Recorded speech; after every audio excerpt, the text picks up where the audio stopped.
entitled customer demanded a refund on a used product. I gave him the refund, then immediately sent the item to the police. I used to work as a service manager at a high-end electronics repair and resale shop. We often bought and sold used equipment, and our return policy was famously strict. No refunds on used items unless they fail initial diagnostics. Once you buy it, it's yours. One day, a customer we'll call Kyle walked in. He was loud, aggressive, and clearly spoiled. He was demanding a full refund on a high-end gaming laptop he had purchased 3 days earlier. The laptop was clearly used, and Kyle claimed it stopped working completely 10 minutes after he got home. I looked at the system. There were no immediate signs of damage. I pulled up the sales receipt, confirming it was a final sale. No refunds. Kyle exploded, yelling that I was cheating him and that he would call corporate to have me fired for selling him a defective product. The truth was, Kyle had likely bought it, salvaged the internal solid-state drive, SSD, with all his data, replaced it with a cheap, non-functional drive, and was now trying to get all his cash back while keeping the most expensive component. This is a common scam in electronics. My manager, who had the backbone of a jellyfish, rushed over when he heard the shouting. He didn't want the headache. He pulled me aside and whispered, "Just give him the refund. No questions asked. I'll take the loss. I don't want a complaint." I was furious. This wasn't just a loss. It was rewarding a clear criminal act. But my job depended on following my manager's explicit instructions. I walked back to the counter and smiled at Kyle. "Mr. Kyle, my manager has approved your full refund. We apologize for the inconvenience."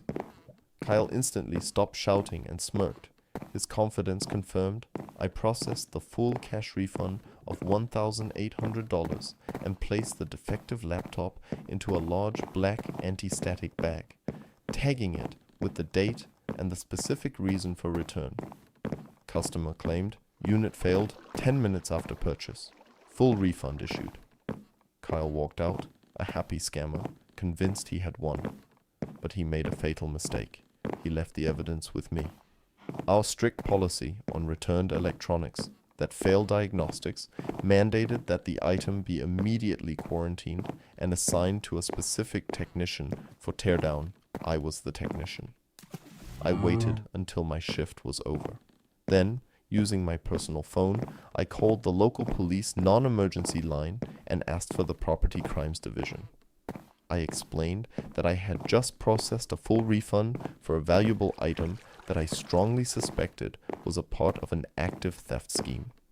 I gave them the anti-static bag, the specific serial number of the laptop, the date it was sold, and the original customer ID and name, Kyle, taken directly from the refund slip.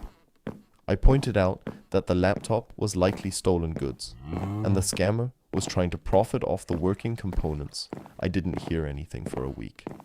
Then, a detective called me at the shop. "We ran the serial number you provided.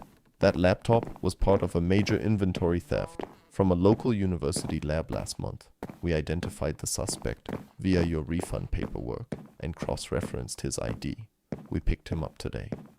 Kyle, the loud, entitled scammer who demanded I be fired, was arrested and charged with felony possession of stolen property and fraud. My manager found out later that day. He walked over to me, looking pale, and said, "I told you to process the refund, not to call the police."